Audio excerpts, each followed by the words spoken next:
निर्णय कपूर ने अभी एक और खबर दी है कि पूर्व मंत्री कौशिक पटेल, गुजरात बीजेपी के पूर्व अध्यक्ष और गुजरात सरकार के पूर्व मंत्री आरसी फरदू ने भी चुनाव न लड़ने का ऐलान कर दिया है। यानी विजय रूपाणी, नितिन पटेल, भूपेंद्र चुडासमा, सौरभ पटेल, प्रदीप सिंह जाडेजा समेत अब तक बीजेपी के कुल 7 बड़े अनुभवी पुराने नेता गुजरात में चुनाव के मैदान से दूर रहने का ऐलान कर चुके हैं। निर्णय ने बताया कि विजय रूपाणी की सरकार में जो नेता मंत्री थे उनमें से 3 को छोड़कर बाकी सभी पूर्व मंत्रियों को चुनाव के मैदान से दूर रखा जाएगा। निर्णय का कहना है कि नरेंद्र मोदी ने वरिष्ठ नेताओं को एग्जिट का एक सम्मानजनक रास्ता दिया है और बड़े बड़े नेताओं का नाम उम्मीदवारों की लिस्ट से काटा नहीं गया है, बल्कि नेताओं को मौका दिया गया कि वो खुद ही पार्टी से चुनाव न लड़ने की इच्छा जाहिर कर दें। तो इससे 2 बातें हुई। एक, बड़े नेताओं का सम्मान कायम रहा, किसी का अपमान नहीं हुआ, और दूसरा, पार्टी में मैसेज गया कि अब बीजेपी नए और नौजवान नेताओं को सामने आने का मौका देगी। गुजरात में बीजेपी को चुनाव कैसे जिताना है, किसको कहां से लड़ाना है, यह मोदी से बेहतर कोई नहीं जानता। वो एक एक सीट का हिसाब जानते हैं। गुजरात के लोग नरेंद्र मोदी के नाम पर वोट देते हैं, मोदी पर भरोसा करते हैं। इसलिए इस बात से कोई फर्क नहीं पड़ता कि बीजेपी का कैंडिडेट कौन है। देश में कोई और दूसरा ऐसा नेता नहीं है जो अपनी पार्टी के बड़े बड़े सीनियर नेताओं को पहले मंत्री पद से हटाए, फिर उनको यह भी समझाए कि उन्हें चुनाव नहीं लड़ना है। कई लोग पूछ सकते हैं कि आखिरकार ये लोग अपने अपने क्षेत्र के बड़े नेता हैं, मंत्री रहे हैं, इनका अपने अपने इलाकों में भारी प्रभाव है। अगर इन्होंने बगावत कर दी तो क्या होगा? क्या ये बीजेपी को नुकसान नहीं पहुंचा सकते?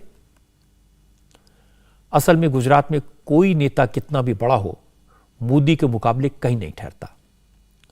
और दूसरी बात है कि जिले जिले में पार्टी का संगठन इतना मजबूत है कि कोई नेता बगावत करने की सोच भी नहीं सकता।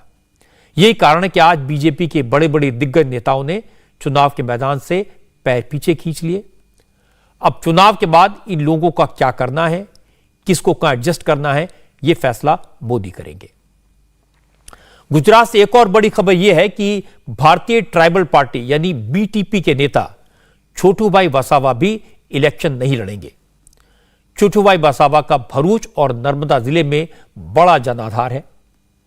वो 1990 से लगातार 7 बार इलेक्शन जीत चुके हैं। बड़े आदिवासी नेता हैं। अपने इलाके में उनकी छवि रॉबिन हुड की तरह है। वो बाहुबली भी हैं और लोकप्रिय भी है। छोटूभाई वसावा का बेटा महेश भाई वसावा भी विधायक है, लेकिन इस बार छोटू वसावा की जगह अपनी सीट से बेटों को चुनाव लड़वाएंगे और खुद चुनाव के मैदान से दूर रहेंगे। मैं आपको बता दूं कि बीटीपी ने पिछले इलेक्शन में कांग्रेस के साथ अलायंस किया था। छोटूभाई वसावा वही नेता हैं जिनके क्रूशल वोट से अहमद पटेल राज्यसभा का चुनाव जीते थे, लेकिन इस बार छोटूभाई वसावा ने कांग्रेस से दूरी बना ली है। इसलिए आदिवासी इलाकों में बीजेपी को फायदा हो सकता है। दूसरी तरफ कांग्रेस की मुश्किलें लगातार बढ़ती जा रही हैं, क्योंकि एक एक करके ऐसे नेता जो प्रभावी हैं, जिनके पास बड़ा वोट बैंक है, वो कांग्रेस को छोड़ने का ऐलान करते जा रहे हैं। निर्णय कपूर हमारे साथ बने हुए हैं, एक बार फिर से उनके पास चलते हैं। निर्णय, ये जो छोटूभाई वसावा का फैसला है, इसका क्या असर होगा? देखिए रजत जी, मुझे ऐसा लग रहा है कि छोटूभाई वसावा का जो ये फैसला है, ये बीजेपी को बहुत बड़ा एडवांटेज दे सकता है ये सेंट्रल और साउथ गुजरात की ट्राइबल बेल्ट में। क्योंकि मैं आपको बता दूं कि इन इलाकों की करीब 7-8 सीटें ऐसी हैं जिस पे छोटूभाई वसावा का प्रभाव है। सिर्फ ट्राइबल सीटें नहीं, जो नॉन ट्राइबल सीटें हैं वहाँ पे भी काफ़ी बड़े साइजेबल ट्राइबल वोट्स हैं जो छोटूभाई वसावा अफेक्ट करते हैं। और मैं आपको बता दूं कि वैसे भी छोटूभाई वसावा जो है, उनकी धार अब धीरे धीरे कम होती जा रही थी, क्योंकि 2017 में जिस तरह से उन्होंने अहमद पटेल को सपोर्ट किया और अहमद पटेल अपना राज्यसभा का चुनाव जीत गए, तभी से वो बीजेपी के निशाने पर आ गए थे, क्योंकि उन्होंने कमिटमेंट दिया था बीजेपी को कि वो बीजेपी के साथ रहेंगे। और एक स्ट्रेटेजी के तहत छोटूभाई वसावा के सारे जो स्ट्रॉन्ग सपोर्टर्स थे, जो उनके खास लोग थे, उन सबको बीजेपी ने तोड़ दिया पिछले कुछ सालों में।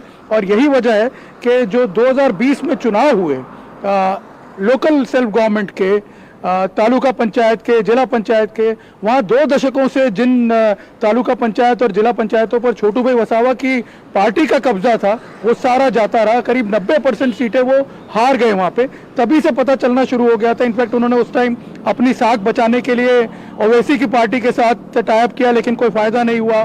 इस बार उन्होंने कोशिश की कि आम आदमी पार्टी के साथ टाइप करके वो एक नया जनाधार खड़ा करें या कोई नया स्पिन देने की कोशिश करें, लेकिन वो भी टूट गया उनका अलायंस। और उसका नुकसान और ज्यादा उनको हुआ, क्योंकि आम आदमी पार्टी उनके और कुछ जो इंपॉर्टेंट कार्यकर्ता थे उनको तोड़ के ले गई, और अब वो उन्हीं के सामने खड़े हो गए हैं। और यहाँ पे मैं आपको बताऊं कि एक बहुत ही इंटरेस्टिंग डायनेमिक बन गया इस वजह से। इन ट्राइबल सीटों पर जहां कांग्रेस और बीजेपी की सीधी टक्कर होती थी, और कांग्रेस हमेशा एडवांटेज पोजीशन में थी, क्योंकि एक ट्रेडिशनल वोट बैंक है ट्राइबल वोट बैंक कांग्रेस का।